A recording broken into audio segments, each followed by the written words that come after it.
Hi, YouTube people of 7 again, otherwise known as the Purple Butterfly. Purplebutterfly-people.blogspot.com is where my blog is located, and people are elsewhere on the internet. I just did a video on how to use the snag-free ponytail holders for banding, and it occurred to me since these are coffee brown and my hair is about the same color, it's relatively difficult to see what it is that I did. So I went and got my white ones.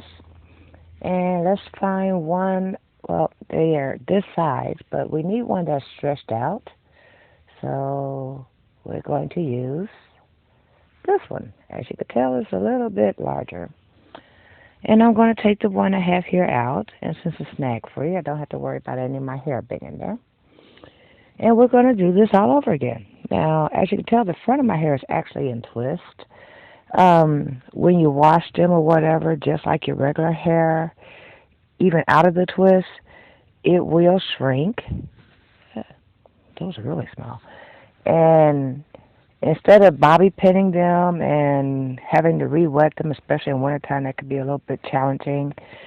You don't want to have to go through all that every time. So you band it, and it gives you your stretched out hair. Now, I'm using a stretched out one, and we're just going back and forth.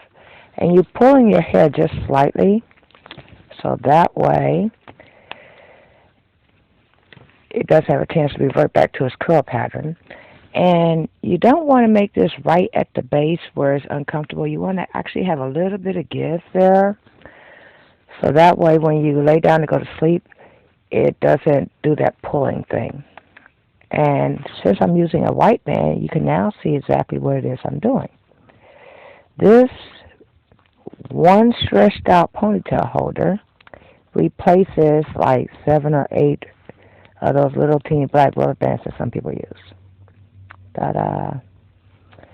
And when you're done, you could just pull it a little bit, and you're done. You could even shape that because of the fact that it's in a band. I usually just do like that so that way it hangs properly. And I'm going to hold that up so you can see it.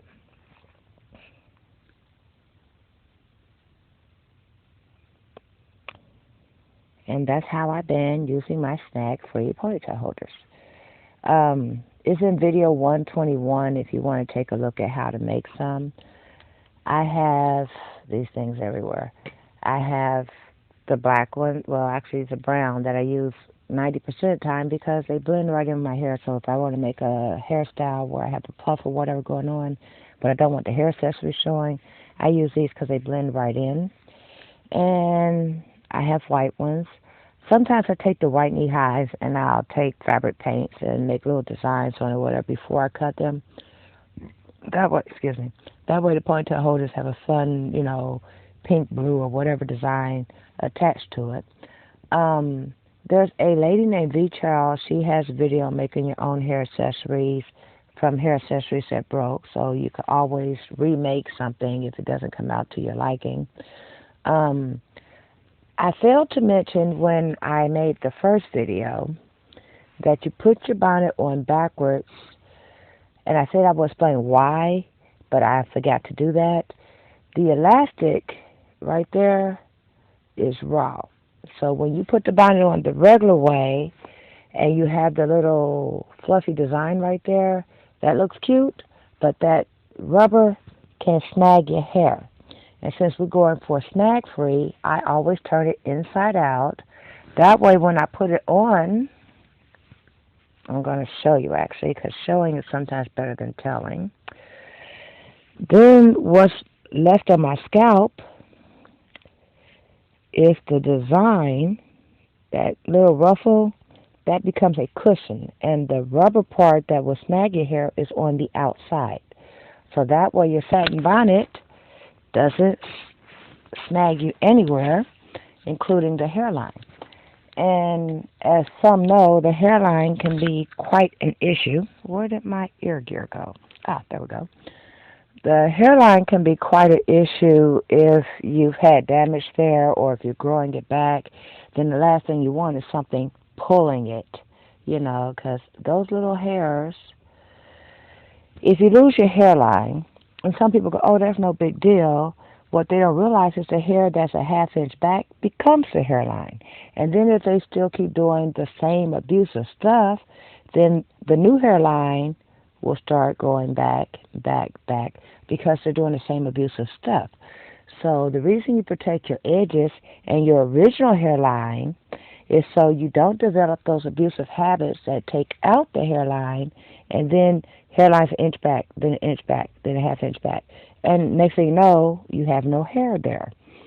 So we don't want jacked up edges. Protecting the edges of your hair is almost as important as protecting all of this because you're not going to realize any growth if you're doing something abusive that is pulling the hair out gently here while you're trying to grow it here. So hopefully this video has helped you. And I'm going to go replace this white band with the ones that blend back in so that way it doesn't look so odd like that. And you guys have a wonderful day. This is People of 7. Y'all stay blessed. Bye now.